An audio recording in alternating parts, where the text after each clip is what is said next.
Hey guys, welcome back to my channel. My name is Gloria and thank you so much for clicking on today's video. Today I wanted to talk about some prayer plants, so like Marantas and like kind of the whole family, so like Calatheas, Maranta, Stromanthe, Ctenanthe, all of those. So I'll be showing you the two that are in my collection and kind of give you a few care tips that I've learned along the way. And yeah, so before we get started, make sure you hit the subscribe button down below so you don't miss out on any of my new videos. And yeah, let's get started. So first, let me show you this one. So this one is actually my mom's Calathea that I've essentially adopted. So this is the Calathea Beauty Star. So it has really beautiful foliage.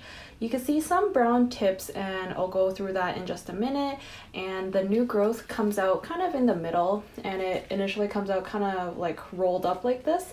And then over time it starts to unfurl and then it'll turn into one of these new leaves.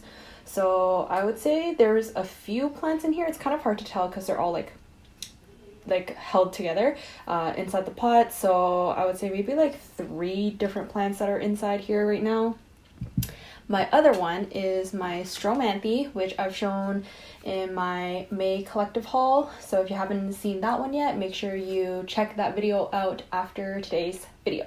So this one is my Stromanthe. It's a really big plant. Like if you look at it, they're both 6-inch plants, but this one, the leaves are just humongous. So they have really nice kind of markings on the leaves, and the backs are really pink and purple. So look at that, that one's a really hot pink. This one is almost like a completely white leaf, which is dangerous. So I kind of like more of like this type of leaf where there's some green, some cream, and then the back is pink.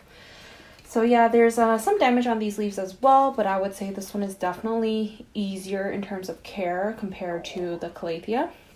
But yeah, these plants are pretty well known for their being very fussy and like high maintenance because they really like humidity. So these are for sure humidity loving plants. I have this right next to my humidifier, both of them, and which it runs pretty much 24/7. I have it on like kind of low medium all the time, and yeah, the plants are loving it. Before my Calathea moved into my care, it was actually downstairs in the kitchen where the humidity was probably about like 30-40%, and yeah, it was just kind of slowly withering away. So with other plants, you'll notice that they enjoy higher humidity, like they'll grow better, but they don't need high humidity to survive. Whereas these plants, I would say if you give it low humidity, it just slowly starts crisping at the tips. So it starts getting very crispy and like brown and dry, and then it slowly spreads to like the rest of the leaf, and then eventually the leaf just completely dies off. So let me show you an example here. So it'll start off like this. Like you see how this leaf, the tip is kind of like curled in, and it's like, you know, really yellow, it's crispy and brown, and it kind of just will slowly spread towards the middle of the leaf, and then the entire leaf will die off, and that's not what you want. So I've definitely cut probably about like 10 to 15 leaves off this guy. That's why it's not as bushy as my Stromanthe. And you know, it's a fast grower, but it's hard to kind of keep Calatheas, Marantas, Stromanthes, any of those in like perfect condition unless you pretty much live in a greenhouse. So I would say you have to be okay with like kind of imperfections. If you notice like some of the tips are a little bit brown, that's okay, as long as you know the plant itself is overall healthy. I wouldn't be too worried about it. But yeah, I definitely recommend having a humidifier in the room with these plants.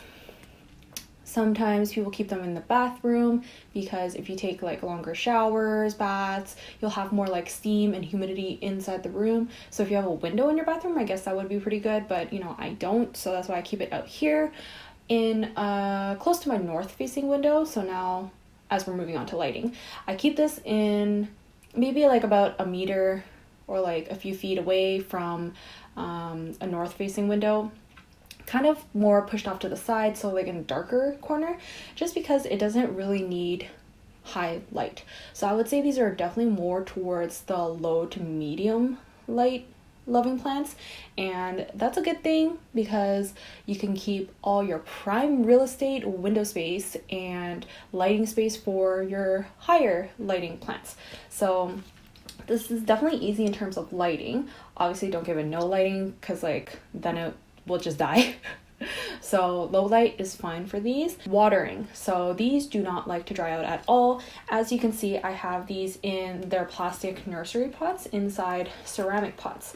So there's holes at the bottom of the nursery pots, and I usually just water it without taking out the pot. So any excess water just kind of sits at the bottom.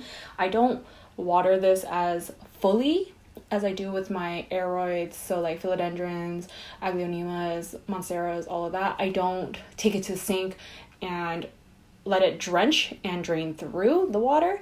I just kind of water this like all around, but I water it frequently. So I would say like maybe once or twice a week, I definitely am watering this. So I like to keep the soil completely moist at all times. So I do not let this dry out. It never gets dry. If it does, it probably crisps out more.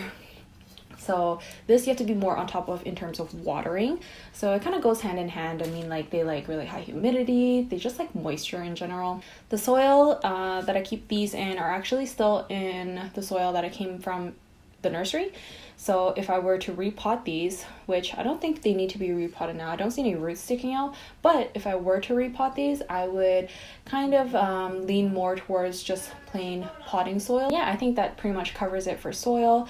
My aroids and Hoyas usually like more potting soil plus perlite, kind of like a mixture, and maybe some orchid bark.